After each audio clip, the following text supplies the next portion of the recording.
Hey guys, we are back for part 2 of my 1K Q&A, so congrats if you made it through the entire first video. Give this video a thumbs up if you did, or comment down below. Yeah, let's just get into this. Hopefully it won't be as long as the first one, but we will see. The next question that I actually got was from Teresa Graber, and she asks, what are your favorite children's books? And I kind of touched on this in the previous video, but I really like Kate DiCamillo. Any of her works, especially Edward Tulane, is just fantastic. The Graveyard Book by Neil Gaiman is great. The Girl Who Drank the Moon by Kelly Barnhill is really good. Let's see, The Adventurers Guild is great. Again, I mentioned all of these in the first video. The Kissing Hand by Audrey Penn is my favorite children's picture book of all time that I've read so far. Let me see, William Joyce. Now, I don't know if he is merely the author of the text in these picture books or if he actually illustrates them as well. But William Joyce has beautiful, I mean absolutely gorgeous picture books. So definitely check him out if you haven't already. Krista from Books and Jams asks, what's your favorite place you have ever visited in the US or outside of the US? I would say that's really hard because I really love New York City. I've been there a few times. And I also love Ireland. I went there on my honeymoon in 2015, and we were there for a little over a week. Unfortunately, I was very sick the whole time, so it kind of dampered my, dampered? Is that a word? Put a damper on my enjoyment of the trip, but it was beautiful. It was my number one place that I wanted to visit. Number 2 is Italy. And that's actually her next question is, where would you go next if money, time, job weren't obstacles? Shoot. I would really love to go to Italy. Like I said, that's like my number 2 place. I'm actually planning to go there next year with my mom. Details on that to come. We're thinking of going in May, possibly. So I would love to go to Italy. Really, I would love to just spend a month or maybe like even 2 months, just not necessarily backpacking because that's not really my style, but I would love to do a grand tour of Europe or the UK. I would love that so much. I would also love to visit Hawaii and Alaska, and Canada would be really nice. I would love to go everywhere, really. New Zealand, oh my gosh. New Zealand, I am that person who would go to New Zealand and just do like the Lord of the Rings themed attractions. Yeah, that'd be me. She also asks, what bookish location would you like to visit? I don't know. A friend of mine on her honeymoon, she actually went to England and Scotland, and one of the places that she stopped in was the Chatsworth House, which is where they used to film Pemberley in the Keira Knightley Pride and Prejudice film. I would love to visit there. That would be beautiful. Where else? I would really like to visit Prince Edward Island now that I've read Anne of Green Gables, and I absolutely loved it. I would like to visit there. And let me see. London. Ever since I read Neverwhere by Neil Gaiman, I've had like this extra urge to visit London. I've always wanted to go there, of course, but ever since I've read Neverwhere, it's like brought this extra magic to the idea of visiting London, so for sure. And then Just Julie asks, what are your favorite animals? And if you had to reread 2 books each year for the rest of your life, what books would they be? Oh, okay, animals first.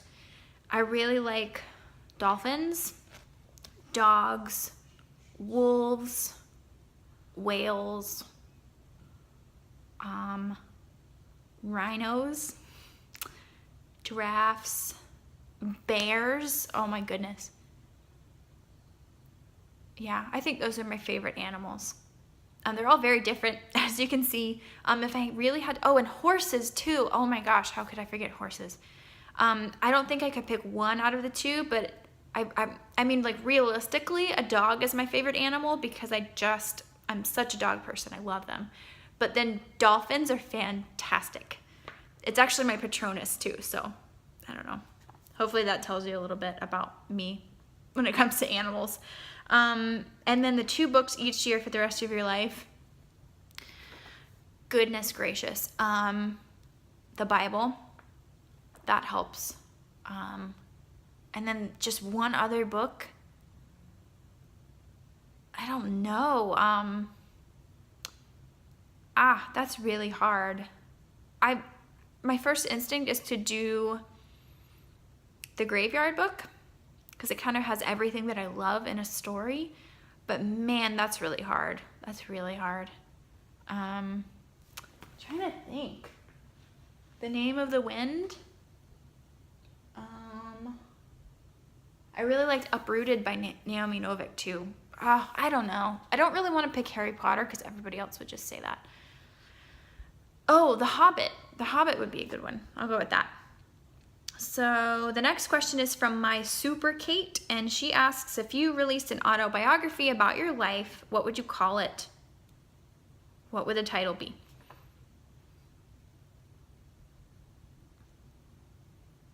I don't know. I don't know. Maybe the title would be like, what's going on? I feel like I asked that question a lot. I thought maybe like Go Away, I'm Reading, but that kind of sounds harsh and not sociable because I like people, but leave me alone while I'm reading. It would definitely be something bookish, and I might even bring in some Beauty and the Beast elements, so maybe like I Want Adventure in the Great Wide Somewhere, or Her Nose Stuck in a Book, or something like that. Something cute and bookish like that. Susan Shembri asks, if you had to live as one character for a week, who would it be? Hermione would be cool. Yeah. Arwen from The Lord of the Rings. Ooh, oh yeah. Okay, yeah, I have to go with that. As soon as I said it, I like felt it click in my heart. Yeah, definitely Arwen. Nadine Harris asks, have you always been a complete bibliophile, or was there one book in particular that fostered a love of reading in you? I think I've always been just a complete bibliophile. I don't remember any specific book from my childhood that really got me into reading. I do remember reading Harry Potter and loving that. I do remember reading this other series called the Avalon series by Rachel Roberts, and it's a super cheesy like middle grade series about these girls that find these magic stones that enable them to have magic, and there's unicorns and stuff. I remember that. And then there was one book, and I've never been able to figure out the name of it, but it was like an easy reader, so I read it a long time ago. But the cover, it was purple, and it was about a girl and her dog, but I cannot remember the title of it. One of these days I'm going to try to go on like this grand treasure hunt and see if I can actually find the name of it. But I will always remember I would check that book out from the library every time I went, and I would read it in like 10 minutes because it was really short, but I just loved it, and I can't remember the name of it. But other than those, I think I've just always loved books. I don't remember like hating them and then reading one book and saying, oh, I love reading now. It's just always been a love for me. Adriana Resendez asks, what are your favorite genres to read? I love fantasy. That's going to be my go-to answer, I think, forever. I also, that's hard. I've been drawn to suspenseful thriller books within the past year. But if I read too many of those, like back to back, I kind of get into a reading slump because I like books to be uplifting as well. So fantasy, thriller, but nothing like too incredibly dark. I guess I really like action and adventure more than thrillers, maybe. And then any book that's like similar to A Man Called Uva, where it's kind of cozy and you have like this crotchety character who becomes lovable in the end. I love that kind of book too. That's not really a genre, it's kind of a trope, but whatever. Number 29, Megan asks, what are your favorite childhood reads? Kind of touched on that already. Definitely the Avalon series, Harry Potter, The Hobbit. Whenever I was in 5th grade, our teacher read that book out loud to us. She would do a chapter a day, and we just loved it. I can clearly remember the scene where she was reading about Bilbo and Gollum in the cave, and everybody was just like on the edge of our seats waiting to figure it out, and she would do the voices and stuff, and I just remember it being really cool. My 4th grade teacher also read us The Lion, the Witch, and the Wardrobe too, which was really nice. Okay. Next question is from Hannah McCoy, and she asks, can you list the books you've read that after finishing changed the way you thought in some way?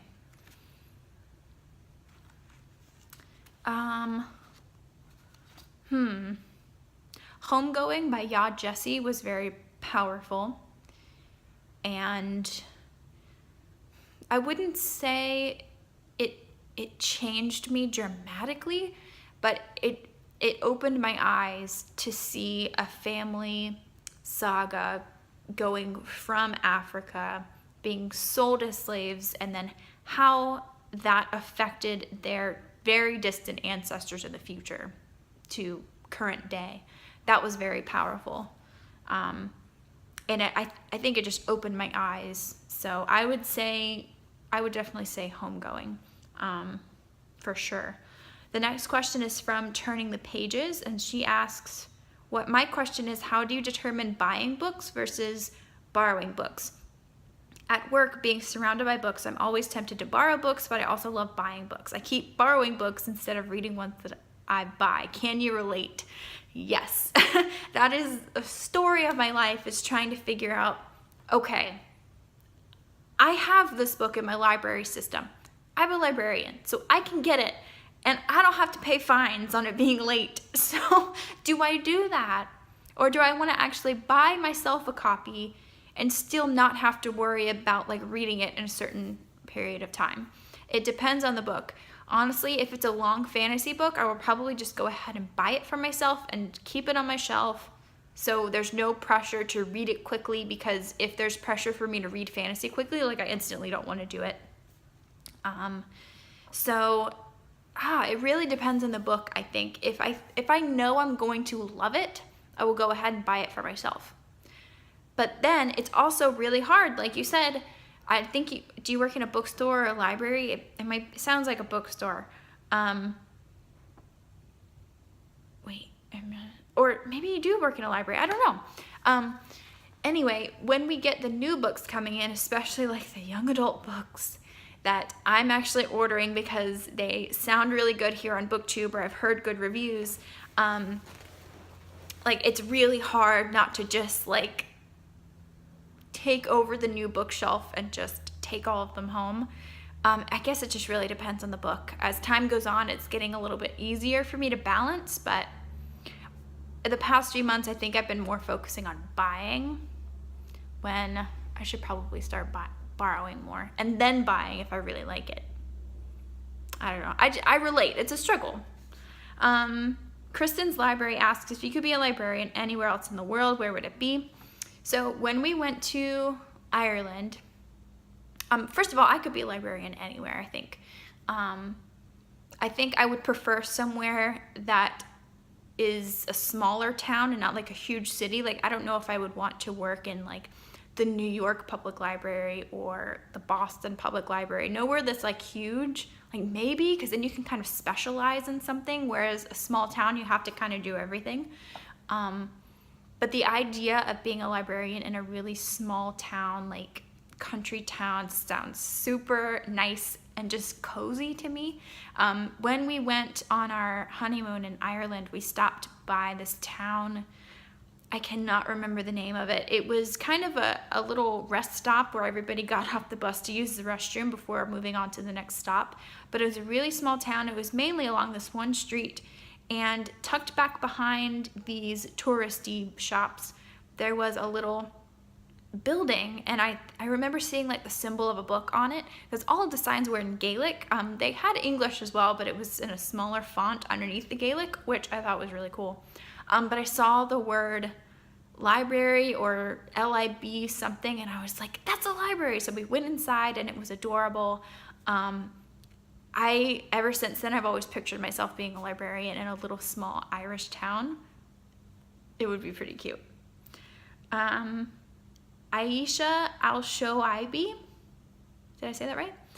Where do you live and what do you love the most about you? So I live in Florida, central-ish Florida, about an hour away from Orlando, so it's definitely hot all the time. And what do I love most about me? I don't know. I think I'm pretty easy to get along with. I would like to consider myself a good friend, and I don't know. I think that as I get older, I'm becoming more comfortable in my own skin and being comfortable, expressing my own thoughts and my own style of doing things. And I don't think I'm overly unique. Like, I think I'm pretty basic in a lot of ways. But yeah, I just I think I'm liking more that I'm becoming more comfortable being myself. And I take pride in the things, like physical things, that I own, and I think that I'm like really clean. And yeah, I don't know if that's really a good thing. I mean, it is a good thing, but I don't know if that's something that's like, oh, like I love that about myself. Like, I keep my house super clean. I think I just really like having things clean. I don't know. I'm rambling. So Kelsey over at Hardback Haven asks, what fictional world would you like to live in? Middle Earth. Hands down, Middle Earth. And what fictional character would you like to bring to our world? That is so hard. I think it would be fun to bring a Hobbit into our world, like specifically Samwise Gamgee, who was like the best person ever. It would be fun to bring him to our world. So like, he would just be so much fun to have around, and he would be super cute, and he would help me with the landscaping outside because he's a gardener. That would be fun. Alice Marie Cookson asks, what's your favorite supernatural mythical book? Does The Lord of the Rings count? I would probably say that. Neverwhere by Neil Gaiman is also a very good supernatural book. And The Graveyard Book. The Two Reading Twins asks, do you prefer long books or short books? It really depends what mood I'm in. Right now, I'm in the mood to tackle a really long book. I think it's ever since I finished It by Stephen King, right up here, which is an absolute monster, I've had the confidence to tackle longer books. Whereas before I was reading It, I was really in the mood for short books. So I think it really depends, but in this moment right now, I would say long books. Grace Osas asks, what fantasy books would you recommend to contemporary readers? Good question. I don't know if I have like a good authority to say this or not. I would really ask Elliot over at Elliot Brooks, because she's like the queen of fantasy. Or Emily over at Possibly Literate. I would ask either one of them. But off the top of my head, I think I would recommend Victoria Schwab or V.E. Schwab, any of her books. Now, I've only read one of her books. I actually just finished it yesterday, and that's A Darker Shade of Magic.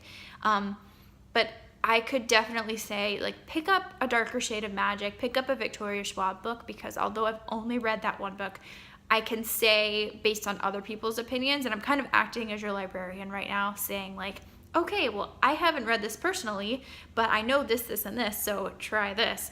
Try Victoria Schwab. I think that would be a good one. Specifically A Darker Shade of Magic. Yeah, because it's fantasy, but there's a lot of realistic situations, and the magic is explained really well. And it doesn't feel like an epic fantasy, you know? It's not contemporary in any way, but I could see how there would be a little bit of magical realism thrown in there. So try Victoria Schwab. A Girl in a Book, Julie, asks, who is your favorite fictional character of all time? Samwise Gamgee from The Lord of the Rings. I don't know if that's ever going to change. He's just a fantastic was gonna say human. He's not a human. He's a fantastic hobbit. He's just the best friend you could ever have, incredibly strong, and I think the entire fictional world of Middle-earth would have fallen to dust if it weren't for Sam. I mean, he pretty much saved the world. Happily Ever Mary asks, what has been your favorite part of grad school so far, and how do you balance work with school? I wouldn't say that I'm like really enjoying grad school. It's just kind of a thing that I have to do to get a degree. There has been a few classes that I really enjoyed, specifically when it comes to the youth services oriented classes. The young adult literature class was pretty great. I took that last year, and last year was when I was reading a ton of young adult books, so that worked out and that was pretty enjoyable. But the feeling that I get whenever I submit an assignment and just check it off my list, or honestly the end of each semester, feels pretty great because it just feels like I'm making progress towards the degree. And how do I balance work with school? What I do, I don't have a set schedule that I stick to, but every week what I try to do is get the work done for the next week. So that way I'm always like a week or a few days ahead of schedule.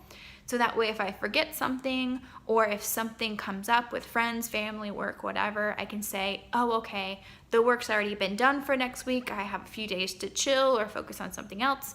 Or I'll just pick a day during the week where I'm like, okay, I'm going to sit down and I'm going to do all my assignments that are due within the next week or two and just get them done ahead of time, and just set aside this one day or time to get things done so I don't have to worry about it at any other point during the week. So I guess that's pretty much how I do it. I only take 2 classes at a time, so it's not like I have a ton of work to do at any given point, but I do try to stay ahead of the game. Kara's Kickin' Reads, she actually won the giveaway. She asks, what are some of your favorite book to movie adaptations? Oh, Lord of the Rings, for sure. Harry Potter's pretty great as well. Even though I don't really enjoy the story that much, I thought that the Handmaid's Tale adaptation was pretty good. I didn't finish it because it wasn't my favorite thing. But I thought that was really good. And then the new It movie, oh my goodness gracious. I fell in love with that. And that was the reason I actually picked up the book, actually, if I'm being perfectly honest. I loved it so much. Rhonda Nelson asks, how early in your life did you know that you wanted to be a librarian? In college, I think. I never even considered it until I got to college, and one of my friends was like, hey, have you ever thought about being a librarian? And I was like, no.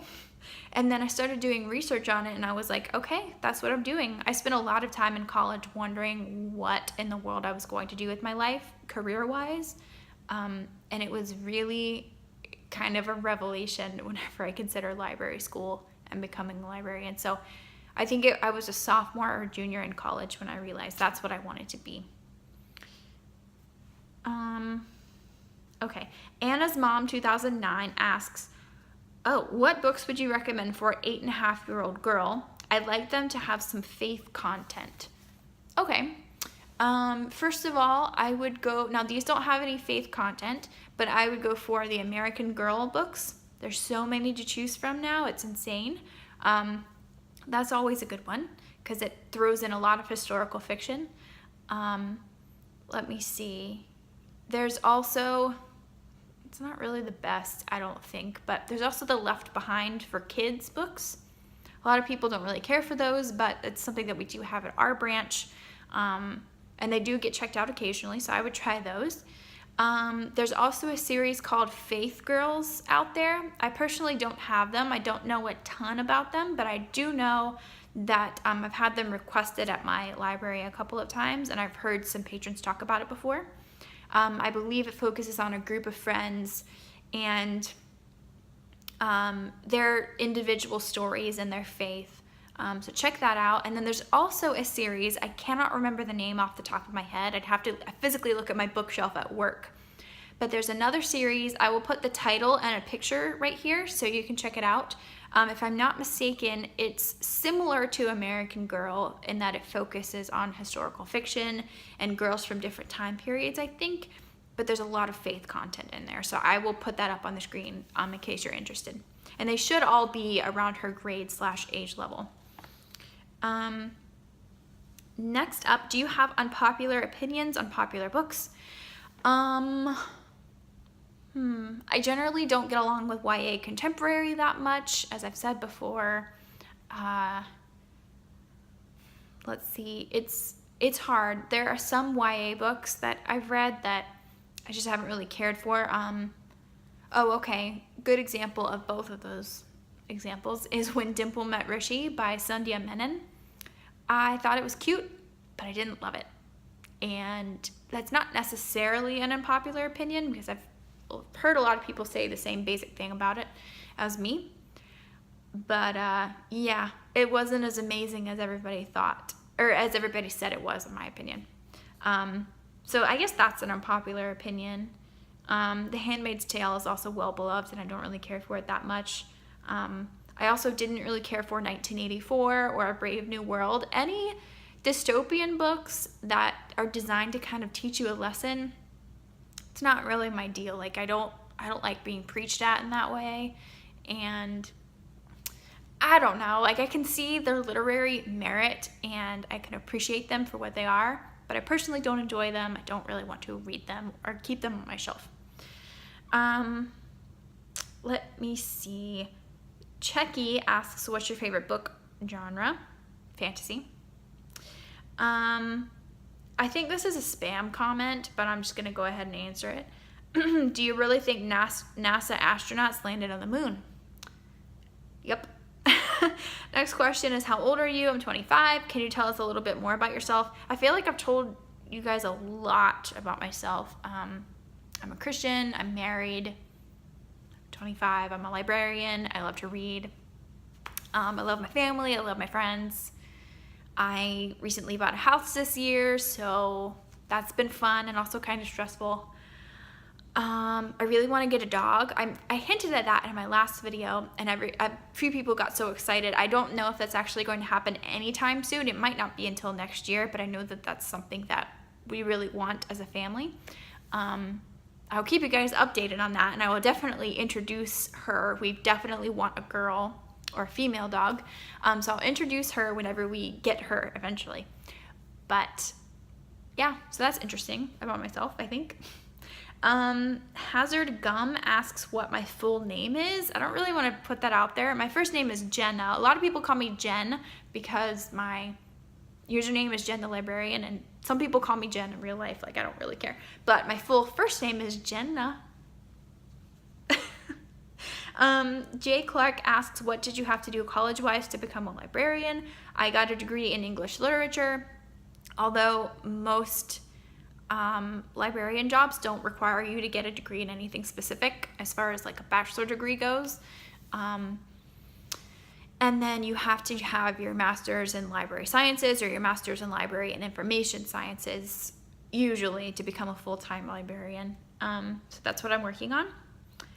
The story asks 3 questions. Number 1 is, what is your favorite color? It's a tie between purple and green. Number 2, what is your favorite reading accessory? Bookmark, food, clothing, etc. I like to have a blanket, and I like to have a pillow set up on my lap so I can prop the book up on it like this, especially if it's a heavy hardback.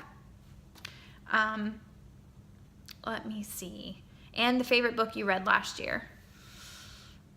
Probably even The Name of the Wind, A Man Called Uva. Goodness.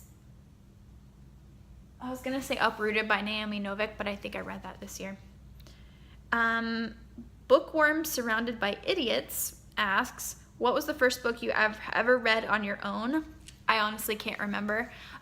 It might have been that book that I mentioned earlier, the one with the purple cover about a girl and her dog. It might have been that one. I do remember reading Dr. Seuss when I was little, and this series of Bible stories that my grandma got for me, and I think she still has all of them. Yeah, I can't remember the name of the series, but those are the ones that come to mind. Jenna and Tam R and Lisa Leffler all asked me what my favorite book was. I don't know if I can really answer that. My gut instinct is to say The Hobbit or The Graveyard Book, or I really like The Name of the Wind, but I don't know if I can say that it's like my favorite book. I really like The Miraculous Journey of Edward Tulane. It's really hard for me to say. I think I'm just gonna have to go with The Hobbit or The Lord of the Rings as a whole, because that's just pulls at my heartstrings. We're almost done, guys. 3 more questions. Megan J asks, since you're a children's librarian, okay, this is gonna be involved. My first grader is an advanced reader, but I'm having trouble finding chapter books that will keep her interest, but aren't over her head/maturity level. Any suggestions? Okay, first grader, advanced reader. This is hard for me to do, and I'm not actually at my desk, but let me see. Definitely go for advanced easy readers or advanced leveled readers. Some of the publishers will level them by grade level, but they're all leveled differently, which is always very helpful. So I would go, usually they're level like K through 4, so I would try easy readers levels 3 and 4. And within those, let me see, there is the Young Cam Jansen mystery series. They do have chapters, they're very short chapters, but they are more advanced easy readers, and they are mysteries. You do not have to read them in order, I don't think. Please don't quote me on that. But it's a mystery series, so generally you don't have to read mysteries in order. So try the Young Cam Jansen. That's by David Adler. Try that one. I would also try Fancy Nancy, although a lot of her books are probably too young for her. Check them out anyway, just in case. So Cam Jansen, Fancy Nancy, the author's last name of Fancy Nancy is O'Connor. And also try, let me see. It's hard for me to do this at my desk. If I can think of any other authors, I will put them on the screen for you to check out. Yeah, I would definitely start there. Amelia Bedelia is also good. Series are really good for that age group, because as soon as they latch onto something that they love, if they're already struggling, if they can find a character or a series that they really like, they'll latch on and then they'll want to read everything in the series. And before then, like, you're ready for, say, Magic Tree House. So the Magic Tree House series is always a good one for like 2nd to 3rd grade. Those are kind of a good transitional series from easy readers to longer chapter books. So give Magic Tree House a try. It might be a little advanced, but it sounds like she might be ready for it. Okay, 2 more. Aisha King asks, do you like the fantasy genre? If so, yes, that is true. What's your favorite book from that genre? I feel like I'm repeating myself a lot, but definitely The Hobbit, definitely Lord of the Rings. A Darker Shade of Magic I just finished and loved. The Name of the Wind, Uprooted by Naomi Novik. Those are my favorites in the genre that I've read. I did enjoy the Throne of Glass series by Sarah J. Maas as well, if you're looking for something more YA oriented. I just bought Falling Kingdoms by Morgan Rhodes and His Majesty's Dragon by Naomi Novik. So I'm excited to get into those. I feel like I'm really gonna like those. And then the very, very, very last question is from Danilyn de la Vega. And she asks, who is the most inspiring person for you that greatly affects your life? I would definitely say, and it's funny because he's like right in the other room, he could probably hear what I'm saying right now, but I would probably say my husband Danny. He motivates me, he makes me strong, he encourages me. He's super smart and definitely the most hardest working person I've ever met ever. So he keeps me motivated, and he's just wonderful and my best friend. So those are all the questions for my 1K Q&A. Thank you for sticking with me this long. I had a lot of questions to answer, but I didn't not want to film this for you guys because it's been about a month since I announced the Q&A. So here it is. I hope you enjoyed it. Please give this video a thumbs up if you did enjoy it, and click subscribe if you'd like to see more bookish content from me. I promise you guys that my regular videos are not this long, so don't be scared by that. But I will see you guys really soon with a new video soon. Bye.